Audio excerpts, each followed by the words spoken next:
नमस्कार मित्रों, मैं आज बात करने वाला हूं आप लोगों से कि कैंसर की जो विश्वव्यापी समस्या है ना, इसके लिए क्या कर सकती है सरकारें, क्या कर सकती है, या व्यापारी क्या कर सकते हैं, आप क्या कर सकते हैं, आपका परिवार क्या कर सकता है, इस पे बात करने वाला हूं। क्योंकि ये एक ऐसा विषय है कि जिससे आपको सुनते हुए तो डर लगता है, परंतु जब अगर आप पे बीतती है ना, मतलब आप इससे ग्रसित हो जाते हैं या आप इससे प्रभावित हो जाते हैं, तो फिर सिर्फ आप ही रह जाते हैं और कोई साथ नहीं रहता आपके। तो ये एक बहुत बड़ी मतलब है जिसको मैं कह सकता हूं कि ग्लोबल प्रॉब्लम आज की तारीख में बन चुकी है। नमस्कार मित्रों, प्रणाम। मैं वैद्य हंसराज चौधरी, संस्थापक श्री नवग्रह आश्रम सेवा संस्थान, मोतीबोर का खेड़ा, रायला, भीलवाड़ा, राजस्थान से मैं आप सभी लोगों को प्रणाम कर रहा हूं। शुरुआत करते हैं कैंसर की उत्पत्ति से। कैंसर हजारों सालों से होता आ रहा है। जब जब भी मनुष्य ने प्रकृति के खिलाफ काम किया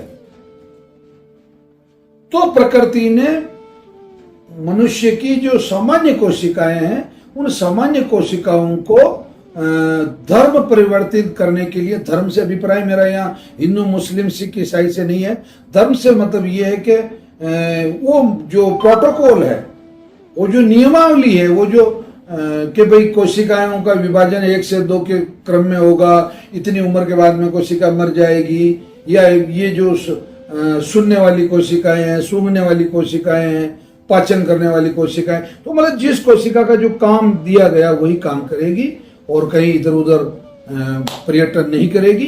जिस अंग में वो पैदा हुई उसी अंग में रहेगी। ये एक प्रोटोकॉल, ये एक नियम है। तो इस नियम को भंग करने का जो भी काम करती है कोशिकाएं, वो कैंसर कोशिकाएं। बहुत सिंपल सी बात है। ओके, अब जब जब जैसे एक बहुत अच्छा उदाहरण है कि जब से प्रकृति बनी है, जब से पेड़ पौधे तो बहुत बने हैं, उसमें तंबाकू भी एक पौधा है। अब आप कहोगे साहब तंबाकू खराब है तो भगवान ने तंबाकू क्यों पैदा की, मतलब तंबाकू का पौधा भगवान ने इस धरती पे क्यों भेजा? तो मैं आप लोगों को कहता हूं कि भगवान ने तो इस धरती पे पत्थर भी भेजा, उस पत्थर से अपना सिर फोड़ दो तुम।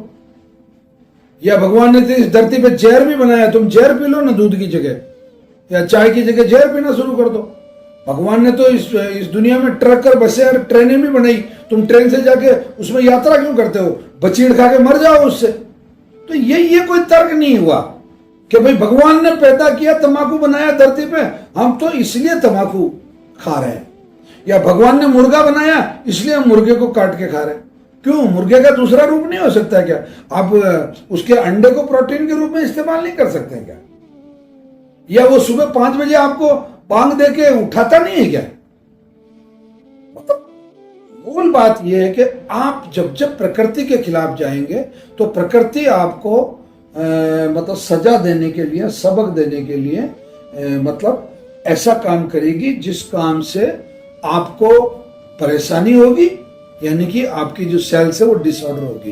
तो ये मूल बात होगी। अब आप चले जाइए, सोचते जाइए, समुद्र का नमक कोई विधान ही नहीं है उसका खाने का, आप सेंधा नमक खाइए, ये चीजें हो गई। अब ये आप क्या कर सकते हैं? मैं ये कह रहा हूं कि अगर आप किराने के व्यापारी हैं, मैं अब शुरुआत से आपसे शुरुआत करता हूं, एक व्यक्ति से। अगर आदमी क्या क्या कर सकता?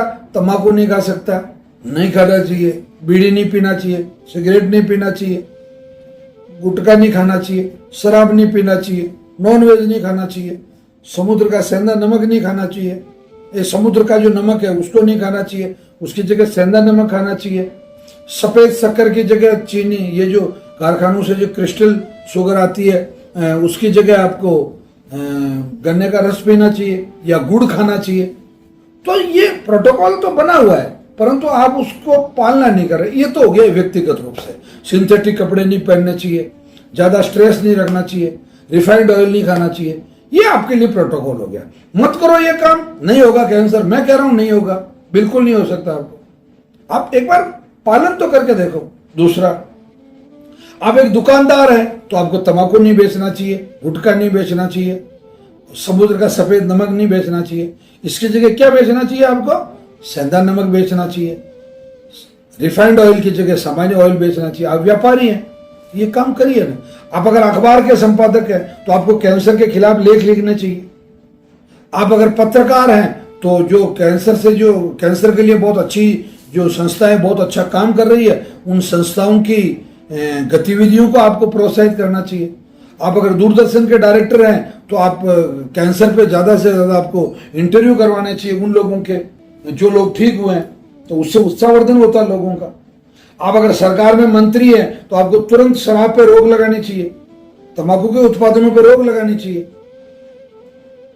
ये मतलब आप हर स्तर पर यह काम कर सकते हैं, हर स्तर पर। आप अगर पुलिस इंस्पेक्टर हैं या पुलिस के मतलब अधिकारी हैं तो आप सार्वजनिक स्थान पे जो भी तंबाकू गुटखा बेच रहा है उसका आपको चालान करना चाहिए।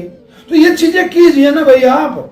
तो जब आप ये करोगे तो इस संसार में, पूरी दुनिया में एक क्रांति आएगी, एक विचारधारा बनेगी लोगों की, और उस विचारधारा की वजह से, उस क्रांति की वजह से एक समय ऐसा आएगा कि ये दुनिया तंबाकू मुक्त हो जाएगी, समुद्र के नमक से मुक्त हो जाएगी, रिफाइंड ऑयल से मुक्त हो जाएगी, और इन चीजों से जब मुक्त हो जाएगी तो ये पूरी जो दुनिया है ये कैंसर से भी मुक्त हो जाएगी।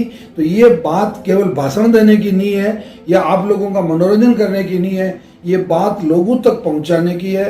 अधिक से अधिक लोगों तक आपको ये मैसेज पहुंचाना है। इसके लिए एक सबसे अच्छा माध्यम है कि हमारे चैनल को आप सब्सक्राइब कर लें, और ये जो वीडियो है अधिक से अधिक लोगों को आप शेयर करें।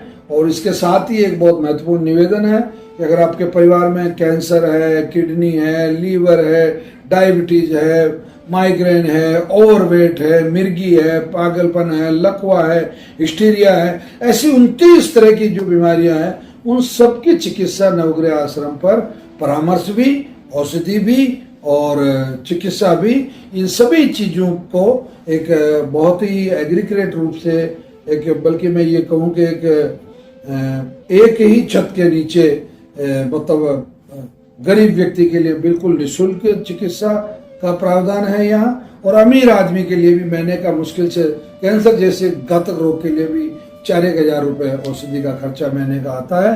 आप घबराएं नहीं, नवग्रह आश्रम आपके साथ है। शनिवार अथवा रविवार को प्रातःकाल 7 बजे आपको पधारना होता है। धन्यवाद, प्रणाम, जय धर्मेंद्र।